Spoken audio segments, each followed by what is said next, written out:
여러분, 이 세상에는 돈으로 살 수 없는 것들이 있습니다. 우리가 뭐 좋은 집을 살고 뭐 좋은 차, 또 우리가 필요한 거 모든 것 다 돈으로 구입한다라고 하지만, 예를 들면 우정 같은 거, 친구 간의 우정은 돈으로 살 수 없습니다. 사랑이나 또는 시간이나 소망들, 생명, 여러분, 이런 것들은 값으로 매길 수 없는 그런 것들입니다. 그러니까 얼마나 소중한지 우리가 세상에 있는 물질이나 있는 소유를 가지고 그런 것들을 우리가 만들어낼 수 없다라는 걸 알고 있습니다. 한 남자와 한 여자가 만나 사랑하고 결혼하고 가정을 이루는 것, 여러분, 이것을 어떻게 값으로 매길 수 있겠습니까? 그만큼 한 가정을 이루며 살아가는 것이 얼마나 가치 있고 아름다운 것임을 알 수 있습니다. 여러분, 2차 세계대전 때 독일의 나치는 유대인들 가운데 약 600만 명을 학살하였다라고 합니다. 근데 그들이 같은 사람인데도 그렇게 학살할 수 있었던 이유는 그들이 인간으로 보는 게 아니라 돼지를 죽이고 있다. 나는 인간이 아니라 돼지를 죽이고 있다라고 하면서 그들을 짐승 취급했기 때문에 그렇게 학살이 가능했다라고 이야기합니다. 여러분, 악한 마귀는 늘 우리를 이렇게 합니다. 우리를 짐승과 같이, 세상의 물질에 속한 것 같이 우리의 자존감을 낮추면서 우리가 스스로 무너지게 합니다. 그러나 성경은, 하나님께서는 우리를 향하여 우리가 그가 만드신 바라라고 말합니다. 그리스도 안에서 선한 일을 위하여 지으신 바라라고 하면서 우리는 하나님께서 이 지으신 모든 피조물 가운데 최고가 되게 하셨다라고 말합니다. 그래서 하나님은 우리를 작품과 같이, 세번역 성경에 보면 우리는 그의 작품이라, 하나님의 작품이다라고 말합니다. 여러분, 우리가 이 세상 가운데 사람의 삶을, 보이지 않는 어떤 것들을 상품처럼 여기는 것이 아니라 하나님은 우리를 최고의 걸작품으로 만드셨다라고 말씀하고 있습니다. 하나님은 우리를 구원하시기 위하여 한 영혼을 살리시기 위해서 하나님께서 친히 인간의 몸을 입고 이 땅에 오셨고, 또 자기의 생명을 내어주시기까지 우리의 모든 죄값을 대신 치르심으로 우리 한 영혼을 구원하시며 하나님의 자녀가 되게 하셨습니다. 그러므로 우리는 이 세상에 어떤 것으로 값을 매길 수 있는 그런 상품이 아니라 하나님의 최고의 모습, 하나님의 최고의 걸작품으로 정말 천하보다 귀한 존재다라는 것을 여러분 믿으시기를 바랍니다. 여러분, 하나님은 이러한 영혼을 살리는 일, 천하보다 귀한 사람을 살리기 위하여 사도 바울을 세우시고 2차 선교 여행 가운데 소아시아를 넘어서 마게도냐로 그 길을 인도하셨습니다. 사도 바울은 오직 예수 그리스도의 마음이 그 안에 가득하면서, 그래서 드로아에서 마게도냐로 건너와서 우리를 도우라라는 이런 환상 가운데 음성을 듣고, 그곳에서도 하나님께서 우리를 위하여 예비한 영혼이 있을 것을 확신하며 복음을 전하기 위해서 배를 타고 마게도냐로 들어가게 되어집니다. 그 마게도냐의 첫 성이 바로 빌립보 지방입니다. 여러분, 이 사도행전 16장에서 18장까지는 빌립보 지방을 시작하여서 데살로니가 지역, 고린도 지역을 이제 전도하게 되어지는데요. 그래서 신약 성경에 빌립보서, 고린도 전후서, 데살로니가 전후서가 다 사도 바울이 2차 선교 여행 가운데 개척했던 그런 교회들을 배경으로 하는 말씀들입니다. 오늘 우리가 살펴보는 마게도냐의 첫 성 빌립보 지방은요, 사실 이 로마의 식민지로서 그곳에 거주하는 사람들은 대부분 로마 시민이거나 또는 로마의 시민권을 가지고 있는 그런 사람들이 있는, 그래서 정말 로마로부터 많은 특권을 누리는 그런 지방이었습니다. 그러나 빌립보는 다른 아시아와는 다르게 영적으로 봤을 때 기도할 수 있는 처소나 말씀을 전할 수 있는 이런 회당 같은 것들이 없고, 정말 낯선 이방의 땅이며 영적으로 보면 매우 불모지다라는 것입니다. 하나님께서 이런 곳으로 사도 바울과 실라와 그 선교팀을 인도하신 것입니다. 사도 바울은 영혼을 사랑하는 마음이 가득하고 복음에 대한 열정이 충만한 가운데 이 마게도냐 첫성 빌립보 지방에 도착해서 하나님이 예비하신 두 가정을 만나서 구원에 이르게 되는데요. 그 한 사람은 자색 옥감 장수 루디아라는 여인과 또 하나는 로마의 감옥을 지키는 간수를 만나서 그들에게 복음을 전하면서 그렇게 빌립보 교회를 세우게 된 것입니다. 오늘 본문의 말씀을 우리가 이제 들어가 보면 이 바울과 실라가 이 선교팀이 빌립보 지방에서 전도를 하다가 이 귀신 들린 여인이 점을 치는 귀신 들린 귀신에 힘입어서 점을 치는 한 여종을 만나게 되어집니다. 이 여인은 귀신 들려가지고 다른 사람들의 미래나 복을 빌어주는 이런 일들을 한다라는 것입니다. 그러니까 좀 신비한 능력을 가지고 있죠. 사랑하는 여러분, 우리가 귀신이나 사탄도 능력이 있음을 우리가 알게 됩니다. 여러분, 그러나 사탄은 성경에 보면 거짓의 아비라라고 말합니다. 거짓의 아비라. 항상 속이는 일을 하게 되는데 하나님을 대적하고 주의 몸된 교회를 이렇게 시험하며 무너지게 하는데 그런 귀신들도 그런 능력이 있다라는 것입니다. 여러분, 바울과 그의 선교 일행들이 이제 그곳에 나타나자 이 귀신 들린 여인이 이 바울을 향하여 모함하는데 이런 이야기를 합니다. 이 사람들은, 그러니까 바울과 그 일행을 향해서 이 사람들은 지극히 높은 하나님의 종이요, 그래서 너희에게 구원의 길을 전하는 자라. 어찌 뭐 우리가 들어보면 익숙한 말입니다. 이들은 지극히 높은 하나님의 종으로서 구원의 길을 전하는 자라. 겉으로는 보면 참 좋은 말처럼 보이게 되어집니다. 그러나 여러분, 오늘 말씀해 보니까 이 귀신 들린 여인이 이 같은 말로 여러 날 동안 바울을 괴롭게 했다라고 그렇게 말씀하고 있습니다. 이 말이 왜 괴로울까요? 이 사람들은 하나님의 종이다. 이 사람들은 구원의 길을 전한다. 이렇게 말하는 이 여종이 그런 말을 하는 게 왜 바울을 괴롭게 하였을까요?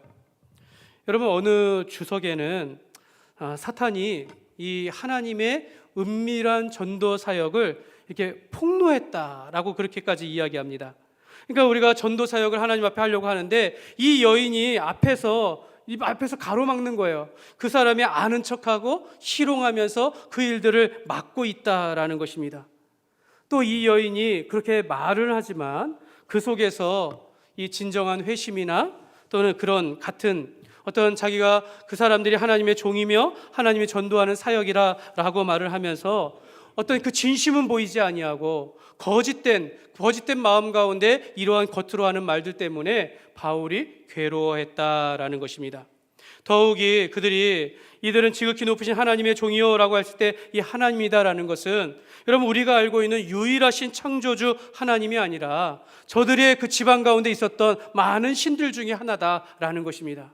그러니까 지극히 높으신 하나님의 종이라는 것은 이 많은 제우스와 같은 많은 신들 가운데 하나이고 저들이 구원의 길을 전한다라는 것은 오늘 우리가 구원이다라고 하면은 우리가 믿는 예수님을 믿음으로 구원에 이른다라고 하는데 저들이 말하는 건 그게 아니겠죠.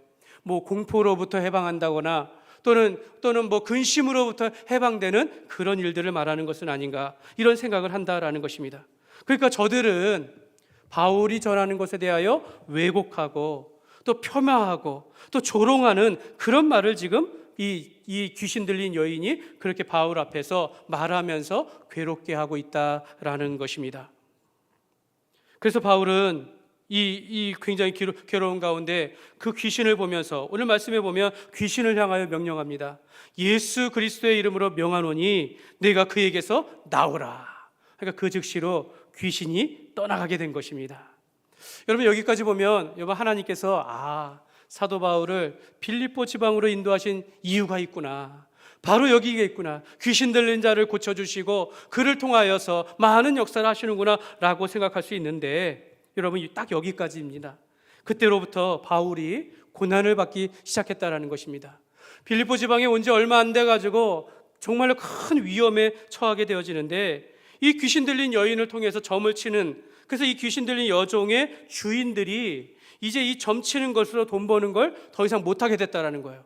그러니까 자기 집안의 소득이 끊어진 거예요. 그러니까 화가 나가지고 정말 분노해가지고 이 사도 바울과 그 일행들을 잡아다가 고관들 앞에, 상관들 앞에 나아가가지고 그들을 향하여 모함하는 겁니다. 이들이 우리 지역에 와가지고 이상한 말을 전한다, 이 성읍들을 요란하게 하며 우리가 이상한 풍속을 들여왔다라고 하면서 고발을 하게 되어집니다. 이 말을 들은 상관들은 즉시로 이 사람들을 매우 쳐라 해가지고 옷을 벗기면서 오늘 심히 때렸다라고 합니다. 그리고 깊은 감옥에 가두라라고 하면서 그렇게 깊은 쇠사슬에 묶이면서 깊은 감옥에 던져지게 된 것입니다. 여러분 잘 생각해 보면 바울과 실라가 뭐 큰 죄를 지은 건 아닙니다. 그렇죠? 귀신 들린 자를 오히려 고쳐 주었으니 여러분 얼마나 복된 일입니까? 그러나 사람을 돈으로 평가하기 때문에, 세상을 돈으로 상대하기 때문에 저 사람들이 자신의 소득이 끊기자 이 여인을 고발하게 된 것입니다. 그리고 어떤 재판이나 소명의 기회도 없이 이 사도 바울과 일행들을 두들겨 패면서 결국 깊은 감옥에 처해버린 것입니다. 여러분 오늘 이 빌립보 첫 성에서 이 같은 위기 가운데서 하나님께서 어떻게 상황을 바꾸시는지, 오늘 어떻게 열매를 맺게 하시는지를 우리가 이제 살펴보면서 오늘 우리에게 주시는 그런 교훈들 우리가 세 가지를 함께 나누기를 원합니다. 첫 번째로 기도는 하늘의 은혜를 받는 방편입니다. 우리 같이 한번 읽겠습니다. 기도는 사랑하는 여러분 우리가 선교를 하고 전도를 하는 데 있어서 여러분 그 능력이 어디에서부터 나오겠습니까? 여러분 아무리 하나님께서 강권적으로 길을 바꾸시고 걸음을 인도하시면서 새 길을 열어주신다 할지라도 하나님은 누구를 통해서 역사하시겠습니까? 사랑하는 여러분 기도는 하늘의 문을 여는 그런 열쇠임을 여러분 믿으시기를 바랍니다. 여러분 기도는 하나님께서 역사하시는 통로가 되어지는 것이며 열매를 맺게 하는 길이 되는 것입니다. 여러분 오늘 말씀에 보면 13절 말씀에 보면요 이렇게 말씀합니다. 우리 같이 읽겠습니다. 안식일에 우리가 기도할 것이 있을까 하여 문 밖 강가에 나가 거기 앉아서 모인 여자들에게 말하는데, 여기 보면 안식일에 우리가 기도할 것이 있을까 하여, 사도 바울이 이 지역에 와서 안식일을 맞자 제일 먼저 찾은 것이 기도할 것을 찾았다라는 것입니다. 그런데 거기 기도하러 가는 도중에 거기 모인 여인 가운데 이런 자색 옥감 장수 루디아를 만난 겁니다. 그러니까 하나님은 기도하러 가는 중에 하나님께서 예비하신 영혼을 만나게 되고 그에게 복음을 전하고 그가 마음의 문을 열어 예수님을 영접하며 믿게 된 것입니다. 여러분 오늘 말씀의 16절 말씀도 그런데요. 16절 말씀, 우리가 기도하는 곳에 가다가 점치는 귀신 들린 여종 하나를 만나니 점으로 그 주인들에게 큰 이익을 주는지라. 여러분 기도하러 가다가 이전에 기도하는 처소를 이제 찾았고 다시 기도하러 가는 도중에 이 귀신 들린 여인을 만나게 되고 그 여인을 고쳐준 것입니다. 하나님은 기도하는 사람들을 통하여 역사하신다라는 것을 보여주고 있습니다. 여러분 하나님께서 그날 밤에 이 바울과 실라가 깊은 감옥에 갇혔으나 그들이 하나님 앞에 높이 기도하며 찬송하는 중에 옥문이 열리고 모든 사람의 매인 것이 다 벗어지는 그런 기적을 체험하게 되어집니다. 하나님은 기도하는 사람을 통하여, 기도를 통하여서 길을 열어주시고 예비된 영혼을 만나게 하시고 기적을 베푸시는 것을 오늘 말씀하고 있습니다. 사랑하는 여러분 기도하는 성도들을 통하여 하나님께서 은혜를 베푸신다라는 것을 믿으시기를 바랍니다. 여러분 바울은 선교 여행 중에 어느 곳에 가든지 항상 제일 먼저 기도의 자리를 찾았다라는 것이 분명합니다. 그만큼 바울은 평소부터 기도의 훈련이 되었던 사람입니다. 기도의 경건이 몸에 밴 사람이다라는 것이죠. 여러분 우리가 급하고 중요한 일이 있을 때 우리가 이제 이게 해가 넘어가고 이런 상황 가운데서만 기도하는 것이 아니라 늘 항상 기도하는 자리에 있다라는 것입니다. 여러분 우리가 주님 앞에서 우리가 기도하는 삶을 살아야 하는데요. 어떤 분들이 이런 이야기를 합니다. 세상의 모든 일들이 하나님이 작정하신 섭리 안에서 모든 것이 합력하여 선을 이루도록 정해져 있다라고 하면서 이 세상에 있는 모든 일들이 하나님의 뜻 안에서 이미 작정되어 있고 하나님의 뜻 안에서 모든 것이 합력하여 선을 이루도록 정해져 있다라고 하는데 뭐 기도할 필요가 있는가라는 거죠. 그래서 기도하지 않는 분들이 있다라는 것입니다. 그러니까 그런 분들은 이렇게 얘기합니다.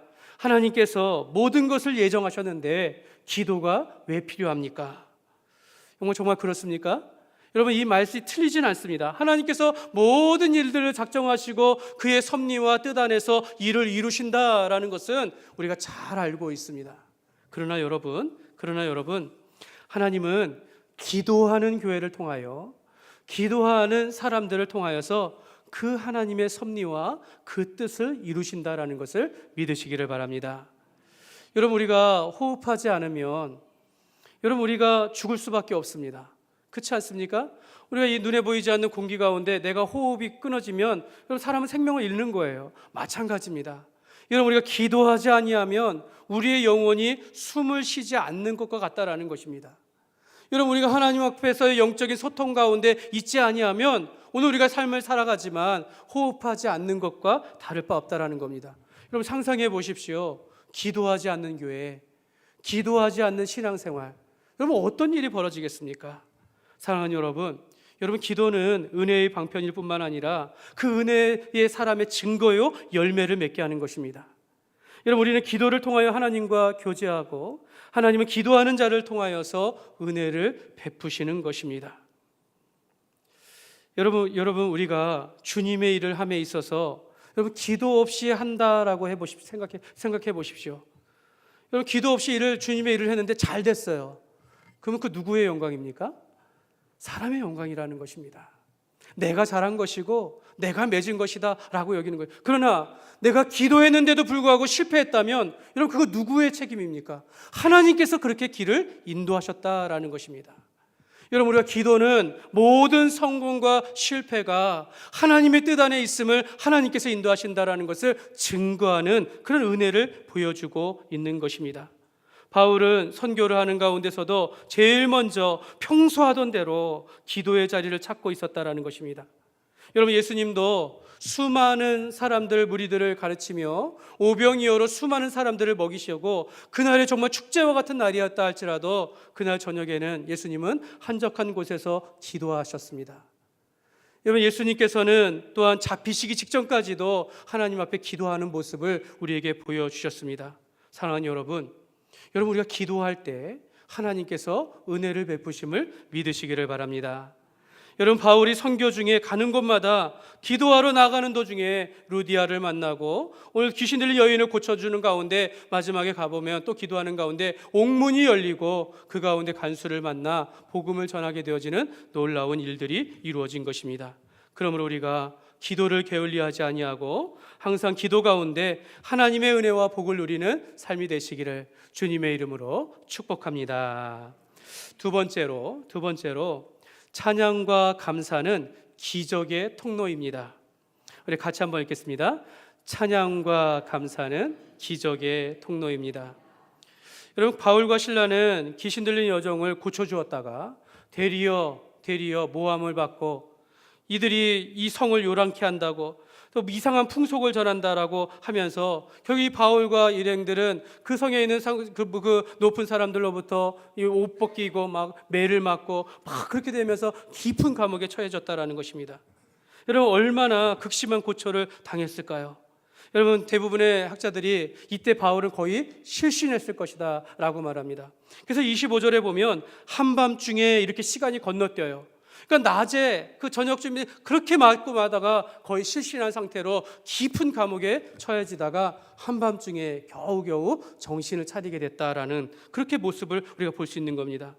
사도 바울은 다른 성경에 보면 그가 전도 여행 중에 옥에 갇히기도 하고 매도 수없이 맞아서 여러 번 죽을 뻔하였다라 말하는데 바로 이 빌립보 지방에서 하나님께서 길을 옮기셔서 첫 성에서 이 같은 고난과 고통을 당하게 된 것입니다. 그러한 절망 중에 깊은 감옥에 갇히며 이제 한밤중에 눈을 뜨는데 여러분 25절 말씀 보면요, 같이 읽겠습니다. 한밤중에 바울과 실라가 기도하고 하나님을 찬송하며 죄수들이 듣더라. 여러분, 바울과 실라가 그 극심한 고통 가운데 그 어두운 가운데서도 다른 죄수들이 들을 만큼 기도하며 하나님을 찬송하였다라는 것에 우리가 주목해야 합니다. 사랑하는 여러분, 어떻게 바울은 그렇게 매질을 당하고 깊은 감옥에 갇혀 있고 이 발이 족쇄에 채여 있는데 어떻게 하나님을 찬송할 수 있었을까요?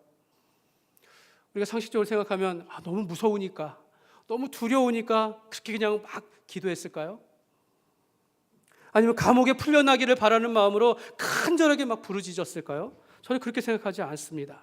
오히려 자신의 처한 고난과 이 절망 가운데서도 하나님의 뜻이 이루어지기를 바라보며 그것을 확신하는 가운데 하나님을 찬송하였을 것이다 라고 저는 그렇게 믿습니다.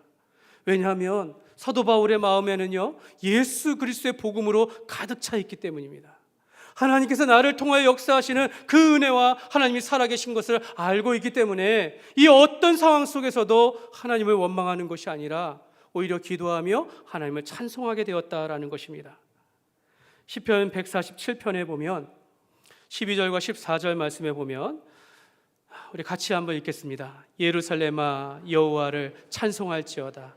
시온아 내 하나님을 찬양할지어다. 그가 내 문빗장을 견고히 하시고 네 가운데 있는 너의 자녀들에게 복을 주셨으며 내 경내를 평안하게 하시고 아름다운 밀로 너를 배불리시며. 여러분, 여호와 하나님을 찬양하고 찬송하면 하나님께서 문빗장을 채우시며 안전하게 지켜주시고 너의 자녀들을 축복하시며 너의 풍성한 열매를 맺게 하신다라고 약속하고 있는 것입니다.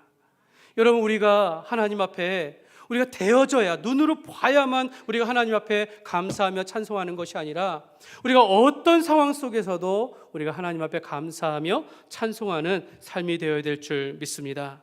여러분, 바울과 실라는 절망 중에도 찬양하고 감사했을 때 갑자기 큰 지진이 일어나면서 모든 옥에 있는 문들이 열려지면서 모든 죄수들의 매인 것이 풀려지는 이런 기적을 체험하게 된 것입니다. 사랑하는 여러분, 우리가 하나님 앞에 찬송을 하면 기적이 일어나는 것입니다. 여러분, 찬송은 하나님의 은혜를 받은 자만이 할 수 있는 하나님을 향한 하늘의 노래인 것입니다. 시편 42편 5절에 보면 내 영혼아 네가 어찌하여 낙심하며 어찌하여 내 속에서 불안해하는가. 너는 하나님께 소망을 두라. 그가 나타나 도우심으로 말미암아 내가 여전히 찬송하리로다. 내가 근심 가운데 있을 때, 내가 불안과 염려 가운데 있다 할지라도 우리는 하나님께 소망을 두며 우리가 하나님을 찬양하라라고 말하는 것입니다. 여러분, 에드워드 영 목사님은 이런 말을 합니다. 찬양은 기도보다 더 거룩하다. 물론 우리가 찬양과 기도를 비교할 수 있는 대상은 아니지만 그 목사님이 그런 말이에요. 찬양은 기도보다 더 거룩하다. 왜 그런가 봤더니 기도는 하나님께 나아가는 통로라는 거예요. 그러나 찬송은 그 하늘에 있는 자만이 할 수 있는 노래라는 것입니다. 여러분, 우리가 날마다 기도하며 하나님께 어떻게 나아갈까 이렇게 하는 것이 아니라 우리는 이미 천상에 있는 하나님과 함께하는 자로서 내가 기도하고 찬송하는 이 자리가 하나님의 나라인 것처럼 우리는 하나님의 자녀요 하나님 나라의 백성으로서 우리 아버지 하나님을 찬송하게 되는 줄 믿습니다. 그러므로 여러분, 고통 중에 있다 할지라도 더 감사하고 찬송할 수 있는 그런 삶이 되시기를 바랍니다. 여러분, 고난 중에 찬송하면 여러분 근심이 떠나갈 줄 믿습니다. 내가 아프고 힘든 가운데 있다 할지라도 내가 의심하지 아니하고 하나님 앞에 나아가면 우리의 질병이 치료되어지고 또 우리의 모든 옥문이 열리듯이 우리의 마음의 근심의 문이 완전히 열려 사라지게 될 줄 믿습니다. 그러므로 우리는 항상 주님 안에서 참된 기쁨과 감사의 삶을 살아가시기를 주님의 이름으로 축복합니다. 세 번째로 우리에게 주시는 교훈은요, 전도할 기회를 놓치지 말아야 합니다. 우리 같이 한번 읽겠습니다. 만약 바울과 실라가 그날에 막 자기를 모함하고 때리려고 할 때 나도 로마 시민입니다 라고 이야기하면서 또 어떤 절차 없이 부당하게 때린다라는 것에 대해서 내가 로마 시민으로서 당당하게 요구하며 항의했다면 바울은 이런 고난은 당하지 않았을 것입니다. 자신의 생명과 안위는 보장받을 수 있었겠지만 결코 옥문이 열리는 경험이나 또 그날의 간수를 만나 복음을 전하며 열매를 맺는 이런 영적인 체험은 갖지 못했을 것입니다. 만약 바울과 실라가 그날 잡혀가지고 매맞고 옥문에 있다가 하나님 앞에 찬송하고 기도하는데 옥문이 열렸어요. 그래서 하나님께서 우리를 살려주셨구나 하면서 옥문이 열린 곳으로 도망하여 나왔다면 여러분 그 감옥에 있는 간수는 만나지 못했을 것입니다. 하나님은 바울을 깊은 감옥으로 인도하시면서 그곳을 지키고 있는 간수 그 한 영혼을 예비하셨다는 것입니다. 여러분, 우리가 전도할 때, 선교할 때 여러분 장소를 가리면 안 됩니다. 여러분, 사람을 가리면 안 된다는 것입니다. 시간과 때를 가려가지고 지금은 전도할 때고 지금은 전도하지 않을 때고 내가 지금은 사람을 만날 때고 만나지 않을 때다라는 것이 아니라 우리 마음 가운데 늘 복음에 사로잡혀서 하나님께서 우리에게 어떤 상황 속에서 어떻게 우리에게 예비된 영혼을 만나게 하실지 우리가 전도의 기회를 삼아야 될 줄 믿습니다. 사도 바울은 디모데에게 너는 말씀을 전파하라. 때를 얻든지 못 얻든지 어떤 상황 속에서도 너는 말씀을 전파하라 말합니다. 고린도전서 2장 2절에 보면 내가 너희 중에서 예수 그리스도와 그가 십자가에 못 박히신 것 외에는 내가 아무것도 알지 아니하기로 작정하였습니다. 사도 바울은 선교 가운데 관심을 하나입니다. 예수 그리스도요, 십자가밖에 없었다라는 것입니다. 그렇기 때문에 자기가 절망 중에서도 옥문이 열리는 기적을 체험하면서도 그가 요동하지 아니하고 그 자리를 지키면서 마침 옥문이 막 열리고 자다가 깬 간수가 옥문이 열리니까 죄수들이 도망간 것은 아닌가, 나는 곧 죽었구나 하면서 자결하려고 하는 것을 바울이 보게 됐다라는 것입니다. 스스로 목숨을 끊으려고 하는 그 인생을 사도 바울이 우리가 여기 있노라 라고 하면서 그에게 복음을 전하게 됐다라는 것입니다.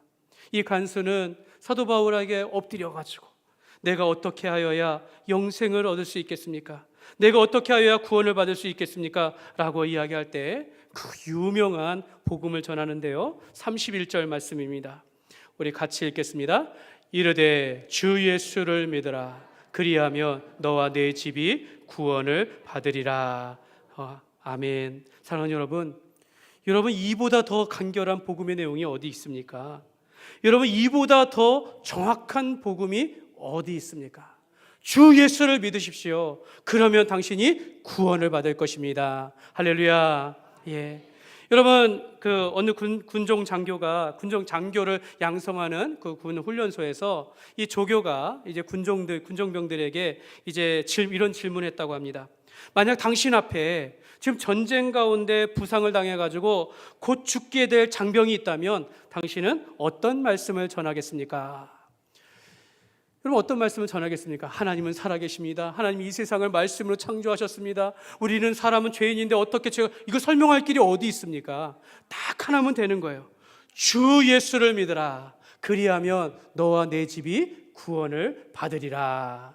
여러분, 우리가 하나님 앞에 우리가 긴급한 상황 속에서 우리가 하나님 앞에 복음을 증거할 수 있는 그런 전도의 기회를 주었을 때 우리가 넉넉한 시간이라면 얼마든지 설명하고 보여주면서 우리가 나아가고 기다려줄 수 있지만 지금 긴급한 상황, 곧 죽게 될 이 간수에게, 이 죽게 될 장병에게 마지막으로 전할 말이 무엇이냐? 부모에게 말하라 이런 말이 아니라 주 예수를 믿으십시오.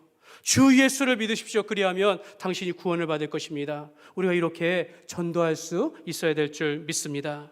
여러분, 이것이 단순하지만 그 사람이 준비되어 있다면, 여러분, 그 사람이 절망 가운데 있고 힘든 가운데 있다면 주 예수를 믿을 때 그 주 하나님께서 그의 생명의 구원자 되신다는 것을 믿게 되는 것을 여러분 믿으시기를 바랍니다. 사랑하는 여러분, 우리 신앙생활의 목적이 내 안위라면 여러분, 우리가 이 땅을 살아가면 계속 물질에 근심하게 됩니다. 내 건강과 자녀들을 위한 이 모든 일에 우리가 관심을 갖다가 삶을 살아간다는 거죠. 근데 여러분, 우리의 신앙생활의 목적이 사도 바울과 같이 복음이요 영혼을 살리는 것이라면 오히려 내 생명까지도, 내 물질을 들여서 내가 주의 영광을 나타내겠습니다라고 우리가 사용하게 될 줄 믿습니다. 말씀을 맺겠습니다.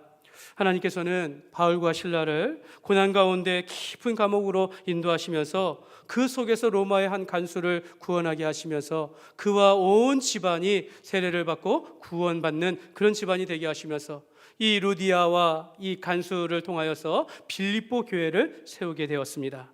하나님은 기도하는 사람을 통하여 은혜를 베푸신다라는 것을 여러분 믿으시기를 바랍니다.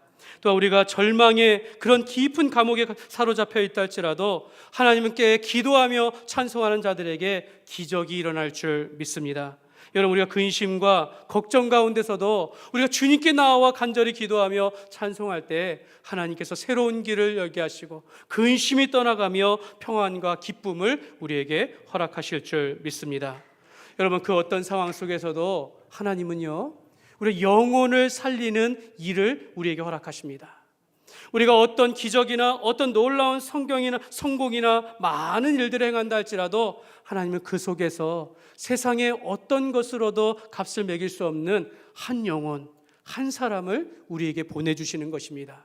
그러므로 오늘 우리는 주 예수를 믿으라, 그리하면 너와 네 집이 구원 얻으리라 라는 이와 같은 복음을 확실히 붙잡고 우리 삶 속에서 하나님이 기뻐하시는 영혼의 열매를 맺는 그런 복된 삶이 되시기를 주님의 이름으로 축원합니다.